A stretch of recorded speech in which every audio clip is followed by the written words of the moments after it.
ಈ ಹೋರಾಟದ ಹೆಸರಲ್ಲಿ ಸ್ಟ್ರೈಕ್ ಮಾಡಿಸಿ ಎಷ್ಟು ಬರುತ್ತೋ ಅಷ್ಟು ನಮ್ಗೆ ಪಾಸ್ಕೊಂಡ್ಬಿಡ್ಬೇಕು.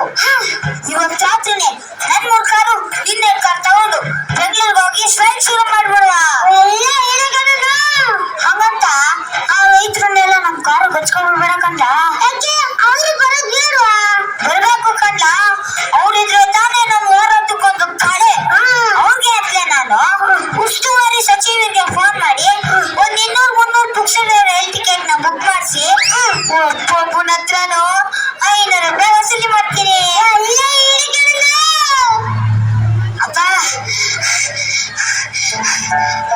ಅಪ್ಪ ಅದೇನೋ ರೈತರ ಪರವಾಗಿ ಹೋರಾಟ ಮಾಡ್ತೀನಿ ಅಂತಿದ್ದೀರಿ.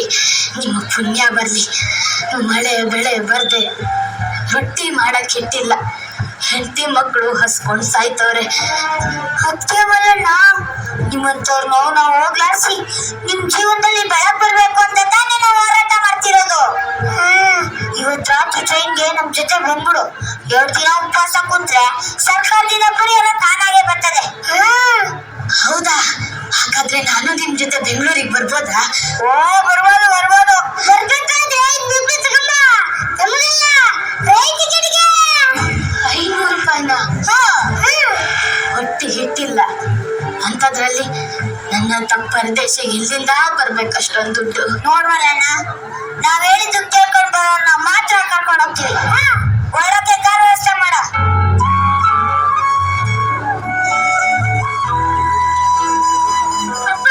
ನಾನಿನ್ ಈ ಊರಲ್ಲಿ ಇರಲ್ಲ. ನಿತ್ಕೊ ಮಗ, ನನ್ ಮಾತ್ ಕೇಳು. ನಿತ್ಕೊಳ್ಳಪ್ಪ, ನಿತ್ಕೊಳ್ಳೋ. ಬಿಡಕ್ಕ, ನಿತ್ಕೊಳ್ಳೋ ನಿತ್ಕೊಳ್ಳೋ. ನಾನು ಹೋಗ್ತೀನಿ. ಯಾರ ಬೇಡ ಅಂದ್ರೆ ಇಂಜಿನಿಯರಿಂಗ್ ಓದೋ ಅಂತ ಹಠ ಬಿದ್ದ ಅನ್ಸಿದ್ರಿ. ಆದ್ರೆ ಈಗ ನೋಡಿ ನನ್ನ ಎಜುಕೇಶನ್ ತಕ್ಕಾಗೆ ಹೈಟೆಕ್ ಜಾಬ್ ಸಿಗ್ತಾ ಇಲ್ಲ. ಅಕಸ್ಮಾತ್ ಸಿಕ್ಕಿದ್ರು ಸಾಕಪ್ಪ ಅನ್ನೋ ತರ ಕಮಿಟ್ಮೆಂಟ್ಸ್ ನನ್ ಕೊಳ್ಳಿ ಸಿಕ್ಕಾಕೊಂಡು ಒತ್ತಾಡೋ ತರ ಆಗಿದೆ. ಅದಕ್ಕೆ ನಾನು ನಿರ್ಧಾರಕ್ಕೆ ಬಂದಿದ್ದೀನಿ. ಅದಕ್ಕಾಗಲ್ಲ ಅಂತ ಮಾತ್ರ ನೀವು ಹೇಳ್ಬಾರ್ದು. ನೀನ್ ಓದ್ಗೋಸ್ಕರ ಇಷ್ಟೆಲ್ಲ ಖರ್ಚು ಮಾಡಿರೋ ನಾನು ನಿನ್ ಮಾತಿಗಿಲ್ಲ ಅಂತೀನ. ಏನ್ ಹೇಳಪ್ಪ? ಅಪ್ಪ ಹೇಗಿದ್ರು ನಮ್ ತೋಟದಲ್ಲಿ ಈಗ ಮೊದ್ಲಿನ ತರ ಬೆಳೆನು ಬೆಳಿತಿಲ್ಲ. ಭೂಮಿಲಿರೋ ಫಲವತ್ತತೆ ಉಳಿಸ್ಕೊಂಡಿಲ್ಲ. ನಾವ್ ಹಾಕ್ಸಿರೋ ಬೋರ್ವೆಲ್ ನೀರು ಪಾತಾಳ ನೋಡ್ತಿದೆ. ಇನ್ ಮುಂದೆ ಈ ಹೊಲ ತೋಟನೆಲ್ಲ ನಂಬ್ಕೊಂಡು ಕೂರೋದಕ್ಕಿಂತ ಈ 18 ಎಕರೆ ಜಮೀನ ಸೈಟ್ ಮಾಡಿ ಮಾರಿದ್ರೆ ಒಂದೇ ವರ್ಷದಲ್ಲಿ ಕೋಟ್ಯಾಂತರ ರೂಪಾಯಿ ದುಡ್ಡು ಮಾಡ್ಬೋದು. ನಾವ್ ಸಾಯೋವರೆಗೂ ನಮ್ ತಲೆಮಾರೆಲ್ಲ ಕುತ್ಕೊಂಡು ತಿನ್ಬೋದು. ಏನು ಹೇಗನ್ಬಿಟ್ಟೆ? ತಾತ ಮುತ್ತಾತಂದ್ರು ಬದುಕಿ ಬಾಳಿ ನಮ್ ವಂಶದ ಕುಡಿಗಳಿಗೆ ನೆರಳಾಗಿರ್ಲಿ ಅಂತ ಮಾಡಿಟ್ಟ ಆಸ್ತಿನ ಮಾರ್ಬಿಡುವಂತಿದೆಯಲ್ಲೋ. ಬೇಡ ಕಣು, ಇದ್ಯಾಕೋ ನನಗೆ ಸರಿ ಕಾಣಿಸ್ತಿಲ್ಲ. ಅಪ್ಪ ಇದೆಲ್ಲ ಹಿರಿಯರ್ ಮಾಡಿರೋ ಸ್ವತ್ತೇ ನಿಜ. ಆದ್ರೆ ಅಪ್ಪ ಹಾಕಿದ ಆಲದ ಮರ ಅಂತ ಕೈ ಕಟ್ಕೊಂಡು ಕೂಡೋದ್ರ ಬದಲು ಕಾಲಿಗೆ ತಕ್ಕಾಗೆ ಬದಲಾಗೋ ಜಾಣ್ತಾನೆ ಇರ್ಬೇಕು. ಸರಿ, ಈಗ ನಾನು ಏನ್ ಮಾಡುವಂತೀಯ? ಅಪ್ಪ ಹೇಗಿದ್ರು ನಮ್ ಜಮೀನು ಹೈವೇ ಹತ್ರ ಇದೆ. ಆ ಕಡೆ ಏರ್ಪೋರ್ಟ್ ಇದೆ. ಈ ಕಡೆ ಬಂದ್ರೆ ಸಿಟಿ ಮೇಯರ್ ಇದೆ. ಇಂಥ ಬಂಗಾರದಂತ ಭೂಮಿನ ಕೊಡ್ತೀನಿ ಅಂದ್ರೆ ಕೊಂಡ್ಕೊಳ್ಳೋದಕ್ಕೆ ಜನ ಕ್ಯೂ ಕ್ಯೂ ನಿಂತ್ಕೊತಾರೆ. ಇದೆಲ್ಲ ನಿಜವೇನು? ಹೌದಪ್ಪ. ಈ ಯೋಚನೆ ನಂಗೆ ಹೊಳಿಲೇ ಇಲ್ಲ ನೋಡು. ಸರಿ ನಡಿ, ನೀನ್ ಹೇಳ್ದಾಗೆ ನಮ್ ಜಮೀನ ಸೈಟ್ ಮಾಡಿ ಮುಂದಿನ ದಾರಿ ನೋಡೋಣ. ಬಾ ಯಜಮಾನ್ರೆ. ಚಿಕ್ಕ ಯಜಮಾನ್ರೆ, ನಮ್ ಭೂಮಿನ ಮಾರಿದ್ರೆ ಅಷ್ಟು ದೊಡ್ಡ ಲಾಭ ಬರ್ತದ? ಹೌದು ಮರಣ್ಣ, ಡೆಫಿನೆಟ್ಲಿ.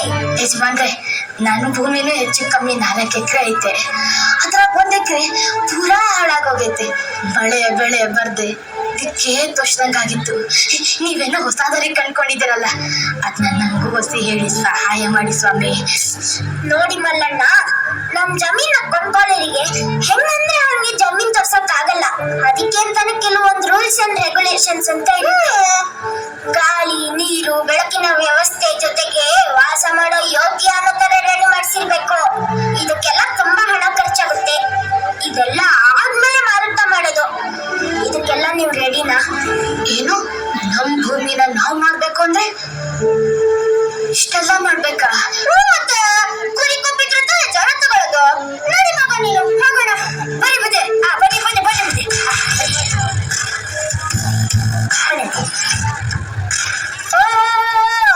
ಏನ್ ಮಲ್ಲಣ್ಣ, ನೀವು ಸಾಮಾನು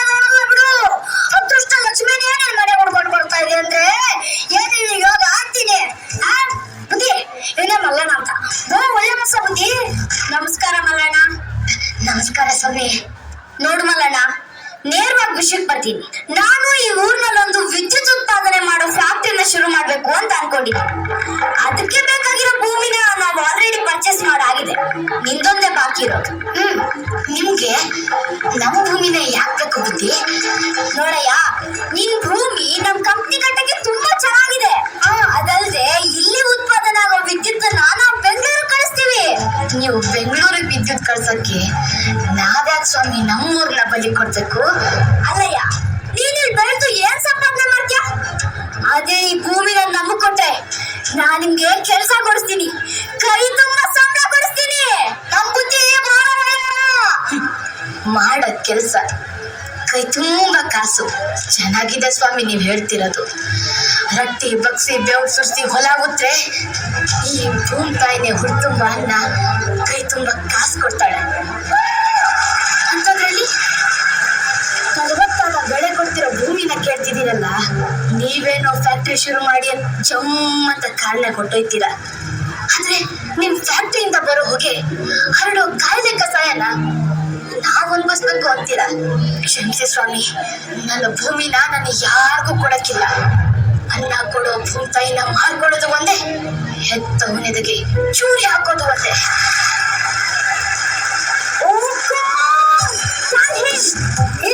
ಹಳ್ಳಿ ಜನರಿ ಗೊತ್ತಾಗಲ್ರಿ ಬುದ್ಧಿ.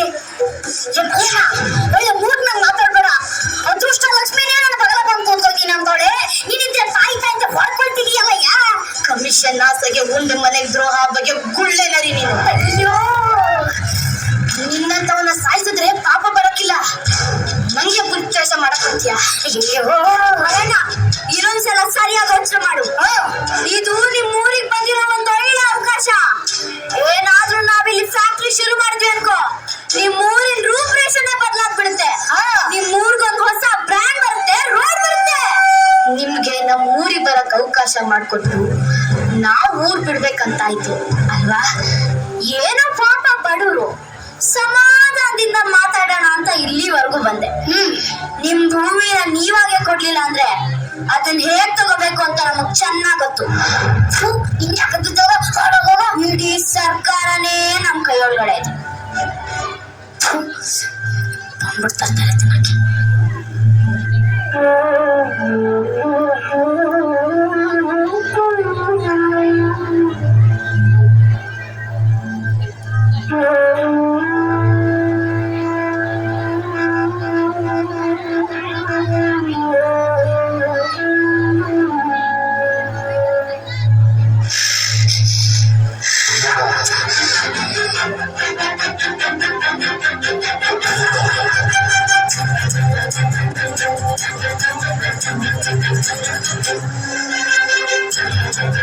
ತಾಯಿ, ನಾನ್ ಬದುಕಿದಂಗೆ ನಿನ್ನ ಇನ್ನೊಬ್ಬರ ಪಾಲ್ ಮಾಡಕ್ ನನಗೆ ಇಷ್ಟ ಇಲ್ಲ.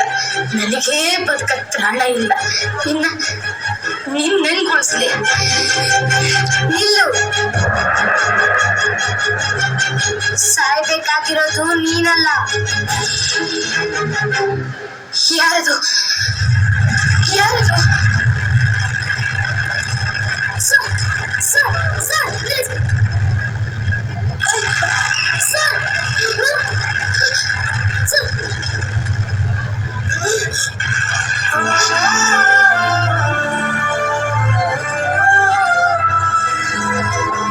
ನಾನು ಭೂಮಿ ತಾಯಿ, ಭೂಮಿ ತಾಯಿ, ಭೂಮಿ ತಾಯಿ. ತಾಯಿ ಏನು ಕಂದ? ಮೇಲೆ ಅಲ್ಬೇಡ ಅಲ್ಬೇಡ. ನೀನು ನನ್ನ ಚೊಚ್ಚಲ ಮಗು. ನಿನ್ನನ್ನು ಹೀಗೆ ಅನಾಥಶವಾಗಿ ಹೋಗ್ಬಿಟ್ರೆ ತ್ರಿಕಾಲ ಪರ್ಯಂತ ಬ್ರಹ್ಮಾಂಡವನ್ನೇ ಸಾಕಿ ಸಲಹುವ ನನಗೆ ಗೌರವವಾದರೂ ಎಲ್ಲಿಂದ ಸಿಗುತ್ತೆ?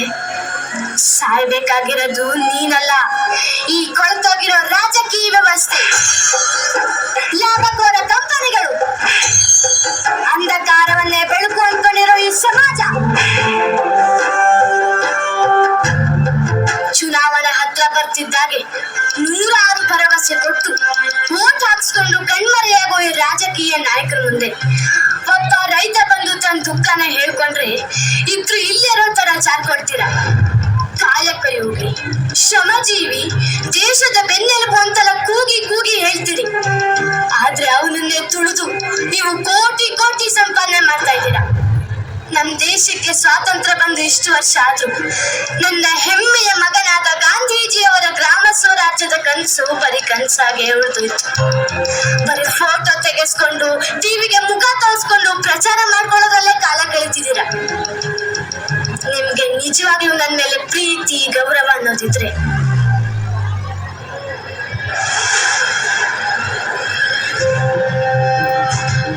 ಮೊದಲು ರೈತರಿಗೆ ಗೌರವ ಕೊಡೋದನ್ನು ಕಲೀರಿ. ನಿಮ್ಮ ಸ್ವಾರ್ಥಕ್ಕಾಗಿ ಅನ್ನ ಕೊಡೋ ಭೂಮಿನ, ಕೆರೆ ಕಟ್ಟೆನೆಲ್ಲ ನಾಶ ಮಾಡಿ ಮರುಭೂಮಿನ ಸೃಷ್ಟಿ ಮಾಡ್ತಾ ಇದ್ದೀರಾ. ಇದೆಲ್ಲ ಶಾಶ್ವತ ಅಲ್ಲ ಅನ್ನೋ ಸತ್ಯ ಗೊತ್ತಿದ್ದು ನಿಮ್ಮ ಅಂತ್ಯವನ್ನ ನೀವೇ ಆಹ್ವಾನ ಮಾಡ್ಕೊತಾ ಇದ್ದೀರಾ. ಇದೇನ ನೀವು ಓದಿ ಕಳಿಸಿರೋ ಜ್ಞಾನ? ಗಣಿಗಾರಿಕೆ ಹಾಗೂ ಯೋಜನೆಗಳ ಹೆಸರಲ್ಲಿ ಅಮೂಲ್ಯವಾದ ಅರಣ್ಯನ, ಕೋಟ್ಯಾಂತರ ಜೀವರಾಶಿಗಳನ್ನ ರಕ್ಷಿಸೋ ನನ್ನ ಒಡಲನ್ನ ಬಗೆದು ಜೀವ ಸೆಲೆಯಾಗಿದ್ದ ನನ್ನನ್ನ ಬರಡು ಪಂಚೆ ಮಾಡ್ತಾ ಇದ್ದೀರಾ. ಇವತ್ತಿನ ಅಲ್ಪ ಸುಖಕ್ಕೆ ನಿಮ್ಮ ಅಮೂಲ್ಯವಾದ ನಾಳೆಗಳನ್ನ ನೀವೇ ನಾಶ ಮಾಡ್ಕೋತಾ ಇದ್ದೀರಾ.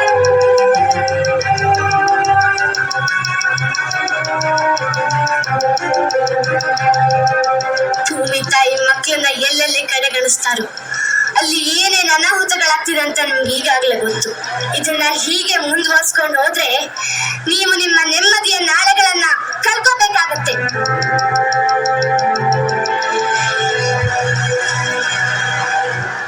ನೀವು ನಿಮ್ಮ ನೆಮ್ಮದಿಯ ನಾಳೆಗಳನ್ನ ಕಾಣ್ಬೇಕಾದ್ರೆ ಮೊದಲು ರೈತ ಉಳಿಸಿ.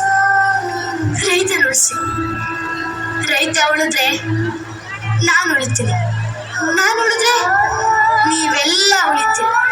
ಹಣದಿಂದ ಅನ್ನ ಹುಟ್ಟಲ್ಲ. ಮಣ್ಣನ್ನ ಹಣವಾಗಿಸ್ತಿರೋ ಅನ್ನವಾಗಿಸ್ತಿರೋ ನೀವೇ ಯೋಚನೆ ಮಾಡಿ.